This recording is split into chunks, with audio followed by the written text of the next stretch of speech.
Antes de orarmos, aquiete o seu coração. Respire fundo. Silencie a mente por alguns instantes. Agora, vamos ouvir a palavra de Deus e depois orar juntos. O mundo em que vivemos está o tempo todo tentando moldar aquilo que você ama, aquilo que você celebra e aquilo que você passa a chamar de normal. E se você não estiver atento, pouco a pouco pode começar a admirar exatamente aquilo que Deus já alertou você a evitar. Por isso, é tão importante permitir que a palavra de Deus traga clareza sobre os tempos em que estamos vivendo. Sem essa clareza, o coração se confunde, a mente se adapta e a fé, aos poucos, se enfraquece. A Bíblia nos dá uma direção muito clara para viver nesses dias. E há passagens que apontam todas para o mesmo lugar. A primeira está em 1ª Carta de João, capítulo 2, versículo 15, que diz: Não amem o mundo nem as coisas que há no mundo. Se alguém ama o mundo, o amor do Pai não está nele. Essa é uma afirmação forte, e ela não significa odiar pessoas ou rejeitar tudo que existe na criação. Ela fala de um sistema que se opõe a Deus. Um modo de pensar que coloca o ego, o orgulho, o prazer e o pecado no centro de tudo. Quando o coração começa a desejar aquilo que afasta você de Cristo, algo muda por dentro. E quando o amor muda, as prioridades também mudam. A segunda passagem está em Romanos, capítulo 12, versículo 2. Não se conformem com este mundo, mas sejam transformados pela renovação da mente, para que experimentem a boa, agradável e perfeita vontade de Deus. Observe isso com atenção. O chamado não é apenas para agir diferente, é para ser transformado por dentro. O mundo trabalha intensamente para moldar a sua mente. Ele faz isso por meio da música, do entretenimento, das redes sociais, das notícias, das conversas, das mensagens repetidas todos os dias. Mensagens que normalizam o pecado e zombam da santidade. Se você não estiver renovando a sua mente, ela será moldada por outra coisa. E sem perceber, você começa a pensar como o mundo pensa, reagir como o mundo reage, desejar o que o mundo deseja. A terceira passagem está em Tiago, capítulo 4, versículo 4. Vocês não sabem que a amizade com o mundo é inimizade contra Deus. Deus usa palavras fortes porque ele leva a fidelidade a sério. Ser amigo do mundo não é apenas seguir uma tendência ou gostar de algo popular. É concordar com aquilo que desonra a Deus. É se misturar tanto que a sua vida deixe de refletir Cristo.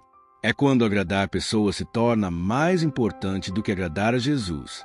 Essas 3 passagens deixam algo muito claro. Você não foi chamado para amar o mundo. Você não foi chamado para se conformar com ele. E você não foi chamado para ser amigo dele. E isso não é porque Deus quer limitar você, mas porque ele quer proteger você. O mundo oferece conforto que não dura, prazer que vem acompanhado de correntes, aplausos que desaparecem. Mas Cristo oferece vida, oferece paz, oferece pureza, oferece uma alegria que não depende da aprovação das pessoas. A Escritura também revela que existe uma cegueira espiritual atuando neste mundo. Segunda Carta aos Coríntios, capítulo 4, versículo 4, diz que o Deus deste século cegou o entendimento dos incrédulos para que não vejam a luz do Evangelho. Isso explica porque tantas pessoas celebram o que destrói e desprezam o que é santo. Elas não enxergam com clareza. Vivem sob uma ilusão que, muitas vezes, parece bonita por fora, mas é vazia por dentro. Você vê isso quando o dinheiro se torna o objetivo final da vida, como se o valor de uma pessoa fosse medido pelo que ela possui. Mas 1ª Carta a Timóteo, capítulo 6, versículo 10, nos lembra que o amor ao dinheiro é a raiz de muitos males. O dinheiro não é o problema. O problema é quando ele governa o coração.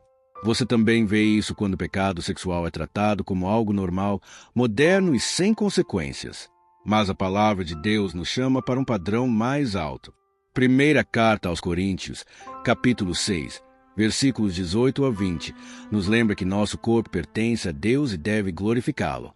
Isso não é condenação, é proteção, é cuidado, é Deus guardando o seu coração e o seu futuro. Viver no mundo sem amar o mundo significa trabalhar, estudar, construir, servir e até desfrutar da vida, mas sem permitir que o mundo defina quem você é. Sua identidade vem de Cristo. Seus valores vêm da palavra. Sua paz não vem de se encaixar. Colossenses, capítulo 3, versículos 1 e 2, diz: Busquem as coisas do alto, pensem nas coisas do alto, não nas que são da terra. Isso não significa fugir das responsabilidades. Significa manter o coração ancorado em Cristo enquanto as mãos cuidam da vida. E Filipenses, capítulo 4, versículo 8, nos ensina a filtrar o que entra na mente. Se o que você consome alimenta a escuridão, não se surpreenda quando o coração ficar pesado. A única maneira de não ser arrastado é manter os olhos em Jesus. Quanto mais você olha para Ele, mais tudo se torna claro. Quanto mais perto você permanece, menos o mundo consegue puxar o seu coração. Então faça disso sua decisão hoje. Escolha Cristo de propósito. Escolha a palavra diariamente.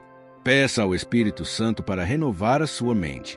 Agora, vamos orar juntos. Pai Celestial, faz da minha vida uma resposta viva à fome deste mundo. Há pessoas cansadas, confusas e perdidas por todos os lados. E eu sei que o que elas realmente precisam é da presença de Jesus. Por isso, eu me coloco diante de ti com o coração aberto. Enche-me de Cristo de dentro para fora.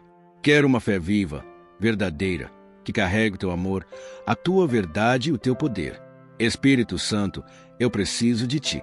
Eu não consigo viver para Deus na minha própria força. Atos dos Apóstolos, capítulo 1, versículo 8, diz que receberei poder quando o Espírito Santo vier sobre mim. Então vem, Senhor, capacita-me a viver com coragem, verdade e compaixão. Guarda minha mente neste mundo cheio de influências erradas. Guarda meus pensamentos. Guarda meus desejos. Ajuda-me a amar o que tu amas e a rejeitar o que fere a minha alma. Renova minha mente, como diz Romanos, capítulo 12, versículo 2. Restaura o que o pecado feriu. Aquece o que esfriou. Cura feridas antigas que ainda tentam me prender. Eu não quero viver preso ao passado. Segunda carta aos Coríntios, capítulo 5, versículo 17, diz que em Cristo sou nova criatura. Então eu recebo essa verdade hoje. Purifica-me, Senhor. Limpa-me por dentro. Primeira carta de João, capítulo 1, versículo 9, diz que o Senhor é fiel para perdoar e purificar. Ensina-me a andar no Espírito, como diz Gálatas, capítulo 5, versículo 16, para que eu não viva dominado pela carne. Quando a tentação vier, ajuda-me a correr para ti. Quando eu falhar, ajuda-me a voltar rápido, sem me esconder na culpa. Eu me aproximo do teu trono de graça, como diz Hebreus, capítulo 4, versículo 16, confiando que encontrarei misericórdia e socorro. Obrigado, Pai, porque o teu amor é grande, a tua misericórdia é eterna e a tua graça me sustenta. Em nome de Jesus, amém. Se esta oração tocou o seu coração, escreva amém nos comentários. E se você conhece alguém que precisa ouvir essa mensagem hoje, compartilhe este vídeo. Você pode ser a resposta de Deus para a vida de alguém. Que a graça e a paz do nosso Senhor Jesus Cristo estejam com você hoje e sempre.